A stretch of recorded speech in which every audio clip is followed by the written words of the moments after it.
Hi, I'm Cindy DeClerc, retired educator, and most recently Executive Director 2 in Learning Support Services. And I'm Mercedes Hebschmidt, Director in Learning Support Services. Cindy and I also serve in the capacity of Senior Associates for the Center for Culturally Proficient Educational Practice.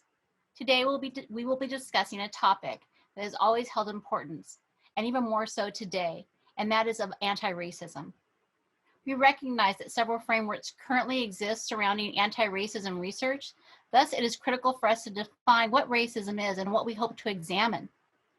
First, we need to understand that racism is prejudice, discrimination, or antagonism against a person or people based on the color of their skin or their ethnic background.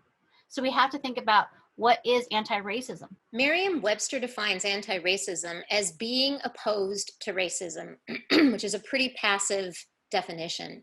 Wikipedia, Ibram Kendi, and others define it more as a form of action against racism and the systemic oppression of marginalized groups. Being anti-racist is based on the conscious efforts and actions to provide equitable opportunities for all people on an individual as well as a systemic level. So how can we be anti-racist? Books, research, even college courses exist on this. But what are some tangible steps that we can take today in order to take action against racism? First, accept the fact that we've been raised in a society that elevates white culture over others. Challenge those notions inside yourself. As we learn here in the Center for Culturally Proficient Educational Practice, use an inside-out approach. Doctors Dolores and Randall Lindsay have made available many resources using 4 tools to support the work of being culturally proficient and anti-racist. Listen to what marginalized people are saying face to face, in person, on social media, in articles that you read. It's not about our own feelings and opinions, but rather it's about hearing theirs. And we all know there's different kinds of listening. There's the kind of listening you do, for example, in the morning when I'm reading the paper and my husband is speaking to me and I'm just I hear him, but I'm not listening to him and I'm just nodding along. There's also the kind of listening when the speaker, I'm hearing the words, but in my mind, I am already forming the questions and or disagreements and waiting for that pause that they take so that I can enter into the conversation with my own thoughts and feelings and words. But more in this situation, it's listening with empathy and truly doing so with the purpose of trying to understand. Get educated. Seek out books, articles, films, expand your own knowledge base. Consider taking anti-oppression trainings. Really be thinking about the current issues that exist and don't shy away for things that may make you uncomfortable. Learn history, her story of anti-racism. Get involved. Join anti-racist groups, social justice groups that are around you locally. Subscribe to their emails and to their articles, blogs. Follow them on social media. Perhaps you would even donate to those groups that are doing the social justice work. And when you have those opportunities to sit in the spaces to listen, do so. And as Cindy just mentioned, when we do that, make sure that we're listening to understand and not necessarily listening to respond. Speak up when a friend, family member, coworker, or even someone we don't know says something hateful or ignorant. Call them out on it. Become an ally. Remember, silence allows oppression to continue.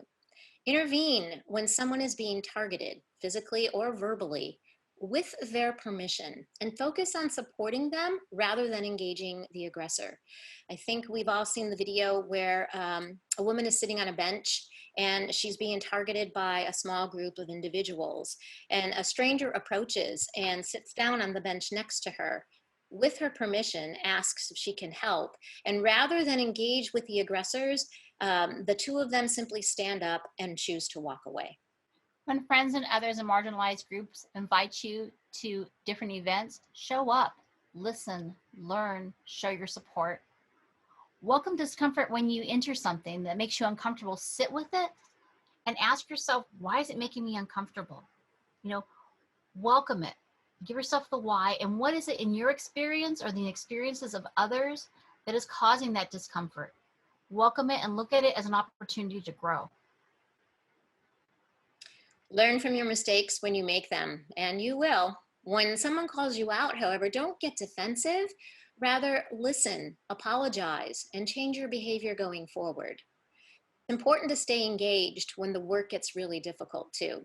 Oppression is constant, and people who are marginalized don't have the privilege to turn it off. Psychologist and educator Dr. Beverly Daniel Tatum describes what it means to be anti racist using the visual of a moving sidewalk. And since everyone's impacted by systemic racism, she says we have to tenaciously walk against the system. Tatum says active racist behavior is equivalent to walking fast on the conveyor belt. Passive racist behavior is equivalent to standing still on the walkway. No overt effort is made, but the conveyor is still moving bystanders along to the same destination as those who are actively walking. Some bystanders may feel the movement of the conveyor belt, may see the active racists ahead of them, and choose to turn around.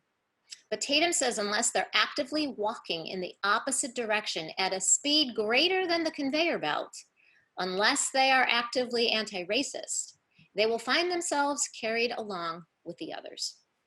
It's not just enough to say that we're not racist. We must be anti-racist. We must actively work against racism in the spaces that we find ourselves.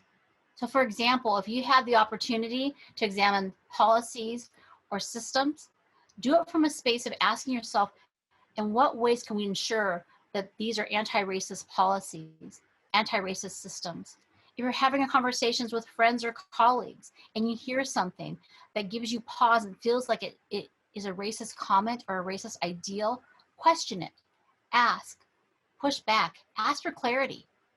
When working with children and adults, take those opportunities to show yourself as an ally, reminding yourself that many people have found themselves marginalized due to a lifetime of opportunity gaps. Sometimes people ask Mercedes and me why we do this work. And honestly, there's no better feeling than really making progress toward working to build a better world for all people.